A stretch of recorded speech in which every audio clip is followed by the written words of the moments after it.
সকাল হোক বা বিকেল, চায়ের সাথে হোক বা মুড়ির সাথে এমন যদি একটা চপের রেসিপি থাকে তার আর কিছু দরকার পড়বে না। নমস্কার বন্ধুরা, মাই কিচেন ডব্লিউবির নতুন একটা এপিসোডে সবাইকে স্বাগত। তো চলে এলাম প্রত্যেকদিনের মতো নতুন একটা রেসিপি নিয়ে। আজকের আমাদের রেসিপি হলো ডিমের চপ। সিদ্ধ আলু আর ডিম দিয়ে সুন্দর একটা চপের রেসিপি শেয়ার করলাম। আশা করি রেসিপিটা আপনাদের ভালো লাগবে। তো চলুন দেখে নেবো আজকের রেসিপি কিভাবে বানাবো আর কি কি লাগছে এই রেসিপিটা, চপের রেসিপিটা বানাতে দেখে নেবো স্টেপ বাই স্টেপ। চলুন শুরু করবো আজকের রেসিপি। এই চপের রেসিপিটা বানানোর জন্য আমরা আগে একটা বেসনের একটা ব্যাটার তৈরি করে নেব। তাই এখানে আমি 1 কাপের বেশি একটু বেসন নিয়ে নিয়েছি আর দিয়ে দেবো এখানে স্বাদ মতো লবণ। আপনি যেমন বানাবেন তেমন হিসাবে বেসন দিয়ে দেবেন। এবারে লবণের সঙ্গে বেসনটা ভালো করে মিলিয়ে নিতে হবে। নিয়ে অল্প অল্প জল দিয়ে আমরা মোটা একটা ব্যাটার তৈরি করব। ব্যাটারটা খুব পাতলা হয় আর খুব মোটাও হবে না। তো অল্প অল্প জলটা আমরা একসঙ্গে দেবো না, অল্প অল্প জল দিয়ে একটা ব্যাটার তৈরি করে নেব। এই চপের ব্যাটারটা বানানোর সময় ভিতরে দেখবেন কোনো দানা দানা বা কোনো লাম্পস না থাকে, একদম যেন ক্রিমি টেক্সচারে চলে আসে ব্যাটারটা। দেখুন এমনভাবে একটা ক্রিম টাইপের চলে আসবে ব্যাটারটা।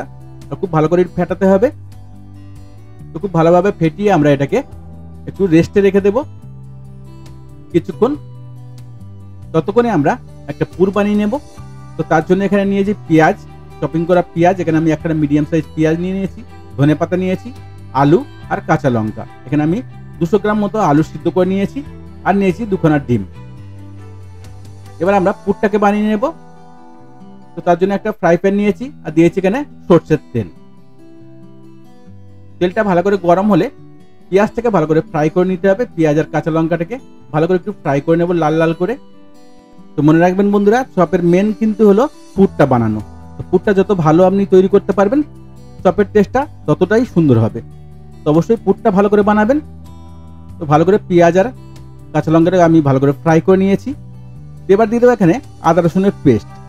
তো আমি এখানে 1/2 টিস্পুন আদা আর 1/2 টিস্পুন রসুনের পেস্ট দিয়ে দেবো। দিয়ে ভালো করে কিছুক্ষণ এটাকে ফ্রাই করে নিতে হবে যাতে আদা রসুনের কাঁচা গন্ধটা না থাকে। খুব ভালো করে একটু ফ্রাই করে নেওয়ার পরে এখানে দিয়ে দেবো আমরা মশলা। তো মশলার মধ্যে এখানে দিয়েছি আমি হলুদ পাউডার 1/2 টিস্পুন, দিয়ে দেবো লঙ্কা পাউডার 1/2 টিস্পুন আর দিয়েছি এখানে জিরা পাউডার 1/2 টিস্পুন।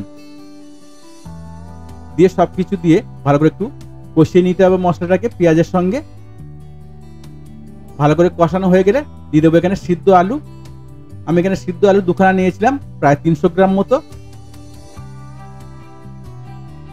আলুটাকে মশলার সঙ্গে ভালো করে একটু মিশিয়ে নেব। আপনি ডিমের চপ বানান বা আলুর চপ বানান, প্রসেসটা কিন্তু একই। পুরটাকে আপনাকে ভালো করে বানাতে হবে, তাহলে চপের টেস্টটা হবে দুর্দান্ত। তো দেখুন বন্ধুরা, ভালো করে পুরটাকে আমি ভালো করে মশলার সঙ্গে মাখিয়ে নেব আলুটাকে। সবকিছু ভালোভাবে মাখানো হয়ে গেলে তারপরে এখানে দিয়ে দেবো আমরা অল্প একটু ধনে পাতা। ধনের পাতাটা অপশনাল, এটা দিতে পারেন। যেহেতু আমি ডিমের চপ বানাবো তাই এখানে আমি কিছুটা ধনে পাতা দিলাম। যদি আলুর চপ বানান এখানে ধনে পাতা দেওয়ার কোনো দরকার নেই। চপের পুরটা আমাদের প্রায় রেডি হয়ে গেছে। তো এখানে দিয়ে দেবো আমরা 1 টেবিল স্পুন মতো গরম মশলা। দিয়ে ভালো করে পুরটাকে আরো কিছুক্ষণ মাখিয়ে রেডি করে নেব। তো ভালোভাবে মাখানো হয়ে গেলে তারপরে আমরা এটাকে নামিয়ে নেব ঠান্ডা করার জন্য। দেখুন বন্ধুরা কত সুন্দর কালার এসছে, খেতে হবে দুর্দান্ত। তো একটা প্লেটে এটাকে আমরা পুরটাকে নামিয়ে নেব ঠান্ডা করার জন্য। পুরটা যত সুন্দর দেখতে হয়েছে খেতেও খুব মজা লাগবে। তো অবশ্যই একবার বাড়িতে ট্রাই করবেন। আর যদি বাড়িতে ট্রাই করেন কমেন্টে জানাতে ভুলবেন না রেসিপিটা আপনার কেমন লেগেছে। তো পুরটা আমাদের রেডি হয়ে গেছে বন্ধুরা। এবার আমরা এখানে 2খানা ডিম নিয়ে নিয়েছি সিদ্ধ করে। 2খানা ডিমকে আমরা 8 পিস বানিয়ে নেব। একটা ডিমে 4 পিস করে আমরা কেটে রেডি করে নেব। দেখুন এমনভাবে। তাহলে এটা হাফ হাফও বানাতে পারেন। হাফ হাফ করলে কি হবে বন্ধুরা, খুব বড় বড় হয়ে যাবে।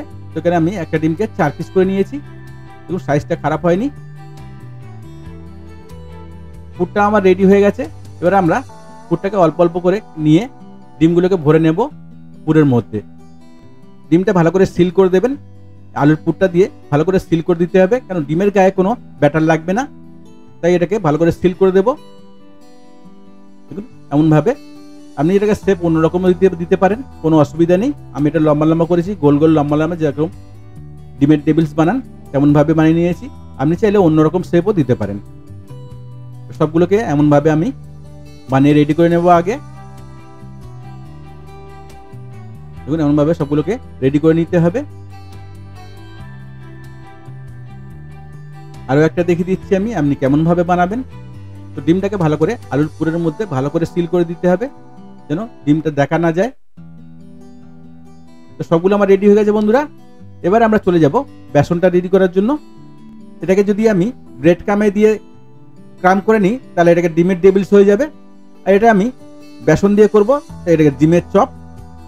তো এবার আমরা বেসনটাকে রেডি করে নেব। তো বেসনের মধ্যে দিয়ে দেবো আমরা অল্প একটু গরম তেল, মিডিয়াম গরম তেল দিয়ে দেবো 1 টেবিল স্পুন, দিয়ে ভালো করে এটাকে মাখিয়ে নেব। তেলটা দেওয়ার কারণে বন্ধুরা ক্রিস্পিটা খুব সুন্দর হবে। তেলটা বেসনের সঙ্গে খুব ভালো করে মাখিয়ে নিতে হবে। মাখানো হয়ে গেলে এখানে আমরা দিয়ে দেবো এবার খাওয়ার সোডা, মিঠা সোডা যেটাকে বলে, সেটাকে দিয়ে দেবো 1/2 টিস্পুন মতো, দিয়ে ভালো করে মিশিয়ে নিতে হবে উইস্কের সাহায্যে বেসনটাকে। তো চপ বানানোর জন্য বন্ধুরা বেকিং পাউডার লাগবে না, না লাগবে ইনো, আপনার খাওয়ার সোডাটাই লাগবে মুচমুচে করার জন্য। তো অবশ্যই খাওয়ার সোডা ব্যবহার করবেন। আর ব্যাটারের ঘনত্বটা কেমন রাখবেন সেটাই দেখিয়ে দিচ্ছি। দেখুন ঘনত্বটা কি এমনই থাকবে, বেশি মোটা না আর বেশি পাতলা না, এরকমভাবে মিডিয়াম তৈরি করে নেবেন। তো ব্যাটার আমার রেডি হয়ে গেছে, চপটাও রেডি হয়ে গেছে। এবার আমরা ফ্রাই করে নেব। তো তার জন্য একটা তেল বসিয়ে দিয়েছি একটা ফ্রাই প্যানে, মিডিয়াম হিটে এটাকে ফ্রাই করতে হবে বন্ধুরা। এবার একটা একটা করে ব্যাটারের মধ্যে চুবিয়ে আমরা ছেড়ে দেব যে কটা যাবে করাতে। দেখুন এমনভাবে। খুব মজার একটা রেসিপি বন্ধুরা শেয়ার করলাম, আশা করি আমাদের ভালো লাগবে। যদি আমার রেসিপিটা আমাদের একটু ভালো লাগে তো চ্যানেলটাকে সাবস্ক্রাইব করে রাখবেন এমন সব মজার মজার রেসিপি দেখার জন্য। আর বেল আইকনটাকে অলে সেট করে রাখবেন, তাহলে কি হবে আমি যখনই নতুন রেসিপি ছাড়বো নোটিফিকেশন আপনার কাছে আগে পৌঁছবে। আর কে কোথা থেকে আমার এই রেসিপিটা দেখছেন অবশ্যই কমেন্টে জানাবেন। যদি ফেসবুক থেকে দেখে থাকেন পেজটাকে ফলো করে নেবেন, আর যদি ইউটিউব থেকে দেখে থাকেন চ্যানেলটাকে সাবস্ক্রাইব করে রাখবেন এমন সব মজার মজার রেসিপি আগে পাওয়ার জন্য। আবারও বলে দিই বন্ধুরা, হিটটা কিন্তু লো টু মিডিয়ামে রাখবেন, তাহলে কি হবে খুব ক্রিস্পি হবে আর খাস্তাও হবে। আর হাই হিটে ভাজলে কি হবে কালারটা তাড়াতাড়ি চলে আসবে, ভিতরটা ভালো করে পাকবে না। তো এটাকে লো টু মিডিয়ামে 5 থেকে 6 মিনিট ভালো করে উল্টে পাল্টে আমরা ফ্রাই করে নেব। তাহলে ক্রিস্পিটা 2-3 ঘন্টাও রাখলে আপনার এটা নরম হবে না আর খেতেও খুব মজা লাগবে। দেখুন বন্ধুরা কালারটা কত সুন্দর এসছে। চপটাও আমাদের ফ্রাই হয়ে গেছে। তো এগুলোকে এবারে তুলে নেব। তেলটা ছড়িয়ে ভালো করে তুলে নিতে হবে বন্ধুরা। বাকিগুলোকে এমনভাবে উল্টে পাল্টে ভালো করে ফ্রাই করে নিতে হবে। খুব মজার একটা রেসিপি, বাড়িতে বানিয়ে তাক লাগিয়ে দিতে পারেন সবাইকে। বিকেলের চায়ের সাথে বলুন বা মুড়ির সাথে খুব মজা লাগে খেতে।